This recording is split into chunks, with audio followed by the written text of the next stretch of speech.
licitado para a obra. Então, um governo que começa hoje, no dia 1, colocar um projeto do zero na mão do DENIT, por exemplo, ou da Valec, ou o que seja, esses territoriais extensos não saem em menos de 4 anos com o início da obra. Então, tem que se repensar o que é de governo e o que é de Estado. Então, um banco, um birô de projetos, em cada órgão executivo desse, que guardasse em si todos esses estudos preliminares, que na hora que o governo decide o que fazer, né, democraticamente eleito, aceito, e etc., etc., você tem uma velocidade necessária para fazê-lo naquele governo, o que não existe hoje. Um dos fatores mais relevantes trata-se da deficiência de equipes técnicas, principalmente de campo, bem como dos processos de licitação para a contratação de serviço. O DENIT é uma Petrobras ou uma Vale. Ele tem 23 unidades locais, ele tem 23 superintendências estaduais, uma sede e mais de 250, se eu não me engano aqui, unidades locais, que é o engenheiro de ponta de lança de obra que vai fiscalizar se está fazendo tudo certo. Por mais que os concursos tenham ocorrido e o próprio Ministério do Planejamento tenha feito concurso e cedido o pessoal ao DENIT, eu não sei se chega hoje a 6 mil funcionários, 4 mil funcionários, nem todos os engenheiros. A Petrobras não sei quanto tem, mas deve ter quase uns 20 mil. Né? O problema é que é uma Petrobras sem a capacidade e a proposta de uma Petrobras. Tem que ter uma universidade corporativa, tem que ter toda uma instrumentalização, tem que ter todo um processo se quer realmente que ele funcione. É lógico que há outros fatores. A gente pode até citar alguns aqui. Né? A necessidade de automação de processo. Fala-se da Valec também, ou da própria CEP, se ela quiser continuar sendo o que é, né? E etc, etc, etc. Cujos atuais processos carecem de uma completa reestruturação. O processo, quando entra num órgão desse, ele recebe um número, uma folhinha no protocolo e se inicia. 2 anos depois, é papel. Continua no papel. Não tem sistema de dados suficiente para aguentar uma estrutura com fluxo, com workflow que essas instituições demandam. Então, essas coisas internas, micro, fazem com que os projetos sejam dilatados no tempo e no espaço, na sua execução e responsabilidades. As estruturas executivas do setor de transporte carecem de uma profunda reformulação, restauração funcional e práticas executivas. Contudo, essas ações devem orientar-se no sentido de fortalecimento das que são existentes, não no seu desmantelamento, desmembramento, fusão, o que seja. Elas são boas, têm bons técnicos, bons profissionais, excelentes profissionais, muito gabaritados, comprometidos. É muito difícil você ir para campo fazer uma obra rodoviária andar. O cara tem que ter saúde e disposição. Né? Pegar um trecho num estado desse, deserto, com calor, onde você só encontra água 50 quilômetros, não é para qualquer um. E são muito empenhados. Mas é insuficiente. A estrutura é insuficiente. Porque o tal do PAC, que é um plano interessante, ele é um projeto de guerra. Só que a logística de guerra nunca foi pensada. Como é que eu vou suprimir, entregar arma, água, como é que eu vou dar material, como é que você produz tanto cimento, tanto concreto, tanto aço, quem para trabalhar? E aí vem o outro problema, que é também a deficiência educacional também levantada aqui, né? A preparação do cidadão brasileiro para esse tipo de coisa. Bom, dessa forma, a gestão e execução dos investimentos governamentais é o principal gargalo, óbvio, sobre o desenvolvimento das indicações de projetos e infraestrutura do PNLT. Bom, cabe ao PNLT, em cada momento, em suas revisões, atualizar os setores governamentais sobre quais são os principais gargalos e prioridades de investimento. Essa é a missão do PNLT, apontar, indicar, dizer como fazer, o que fazer, com que conjunto, com que processo. Contudo, não cabe a ele, uma vez que é um setor ministerial, a responsabilidade de superação das deficiências no sistema em si. Existem órgãos para isso, para executar essa política maior. Agora, cabe, contudo, que o plano seja um instrumento institucional e governamental para que essas deficiências sejam tratadas de forma sistêmica e com a participação de outros setores. Porque cada vez que retarda investimento, você tem custo em todos os tipos, né? Você até acaba aumentando a viabilidade do próprio projeto. Se ele tinha taxa interna de 18% em 2007, ele vai ter taxa de 22% em 2015. É até bom para o projeto, que se torna mais viável, mas para o país o custo, a deseconomia é fantástica. De qualquer forma, a superação dos gargalos de eficiência do SNV carece de uma revisão dos mecanismos executivos e não podem ser tratados como ação de curtíssimo prazo. É um ledo engano achar que em curtíssimo prazo vai se reformular o sistema ferroviário nacional, essas privatizações, as rodovias, hidrovias, são obras gigantes, bilionárias, demandam um processo complexo e tem que ser pensado como uma questão de Estado, onde o tempo é maior do que um tempo de governo. Não tem como fazer uma ferrovia em 2 anos, 3 anos, botar para operar, botar parte, botar carga, botar tudo em cima, até porque é caro demais. A visão e as ações executivas devem dar que projetos de infraestrutura de transporte devem seguir fases e processos que demandam tempo, continuidade de investimento, gestão permanente, para que superem gradualmente as deficiências do Sistema Nacional de Viação. O PNT possui essa visão e busca indicar objetivo para essas ações executivas. Contudo, não lhe cabe a execução em si.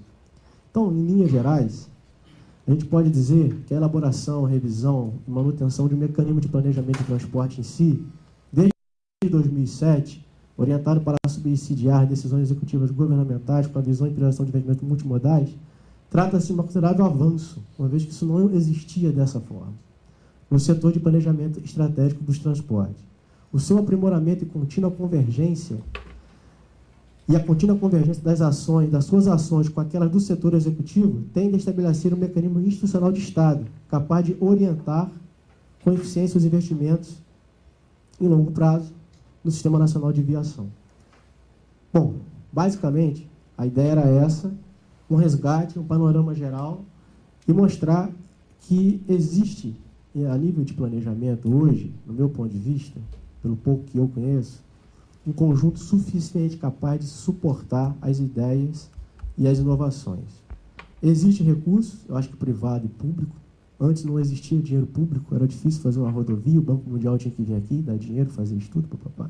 Hoje você tem recurso público, só que a execução orçamentária federal, e aí pode se estender para outros, mas a que eu conheço, ela não consegue fazer mais do que 20% ao ano. Isso com restos a pagar. Então, se você coloca 30 bilhões no órgão executivo, ele faz 6. Então, a cada ano que passa, que essa deficiência não é corrigida, e não é culpa do bom técnico que lá se encontra, do compromissado coordenador, gestor, e nem da instituição que tem competência em si, atrasa mais um ano o problema do custo logístico, de armazenagem, de logística ferroviária, de integração modal, o porto que não funciona. Isso vai se acumulando a tal grau que chega uma hora que é como se diz no Exército, terra arrasada, começa do zero, porque não tem mais o que fazer.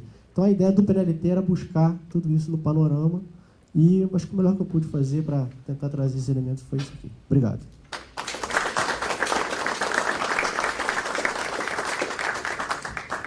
Bom, vou começar com um quadro objetivo aqui, né? Eu vou falar sobre o problema, é uma experiência que eu tenho de ter trabalhado, e venho trabalhando, né, em vários portos no país, e bolei uma metodologia para poder solucionar de uma forma objetiva a concessão, né, no caso o arrendamento, como queira chamar, mas a concessão dos portos, fazendo uma análise sistêmica de tudo que vocês possam imaginar.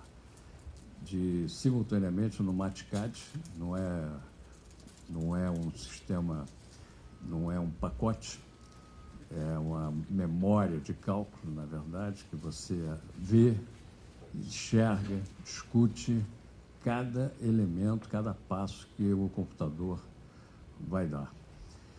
Então, entra toda essa parte de multilogit, né, o sistema, toda a parte de teoria das filas, com todos os tipos de Erlang, etc., que são levantados na prática, né, e toda a parte da engenharia financeira completa, como se fosse uma concessão que você fosse fazer no dia seguinte. Quem me conhece um pouco mais lá para trás, no BNDES, né? Eu montei todas as concessões aqui no Rio de Janeiro, inclusive a Via Lagos, a água e saneamento da região dos lagos, ninguém acreditava, né? Consegui resolver os problemas a convite do governo do Rio Grande do Sul das concessões no Rio Grande do Sul, que estava um problema seríssimo, todas elas foram resolvidas, e também no Paraná, depois em São Paulo, e assim sucessivamente. Então, o pessoal que me conhece aí sabe, eu estou sempre desenvolvendo essa parte toda e mostrando a quem não conhece, como era antigamente o Beto Buquerque, que era lá secretário de transporte, advogado, não tinha nada a ver com o processo, mas até entrevista sobre Erlang ele deu lá no Rio Grande do Sul. É isso que eu estou querendo mostrar. Mas ele entendeu todo o processo, o próprio governo do Olívio Dutra entendeu, fez os aditivos outra vez. Eu tive reuniões aqui com o BNDES, todo mundo apavorado, né, de perder grandes somas de recursos, e no final todo mundo recebeu, graças a Deus, tudo direitinho, tudo funcionou. Bom, então eu vou colocar algumas coisas aqui que acho que vale a pena serem colocadas, né? Tudo que eu faço, né, viram aqui, todo mundo fala sistêmica e eu também, né? Tudo que eu faço, tanto no metrô do Rio de Janeiro ou do sistema de logística e transporte, a visão sistêmica é fundamental e tem que ser tratada simultaneamente, né? E aí vocês veem a distribuição dos tempos de atendimento totalmente distintos, né? Aqui é São Francisco do Sul, que eu trabalhei em São Francisco do Sul, mais Itajaí, etc., né? E as taxas de ocupação dos berços é um grande engano nesse processo, porque se por um lado você chega com 100%, é até engraçado, você olha as estatísticas, tem lá 100% de taxa de ocupação, né? Mas quando você olha isso, você vê também filas homéricas de navios.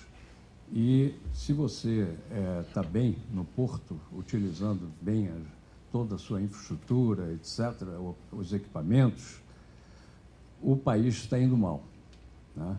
Eu vi outro dia na própria televisão o problema do açúcar, né, que chegou a ter fila em Santos de 84 navios, e a pessoa chegou lá e disse, não, isso aí não tem problema nenhum, isso aí sai, quando se faz o cálculo, segundo, né? Não é importante isso. E como eu trabalhei na Agência Nacional de Petróleo, eu fiz todos os sistemas de engenharia financeira para eles, e todos eles, para vocês terem uma ideia, para calcular tarifa, calcular de dutos, polidutos, gasodutos, terminal marítimo, né?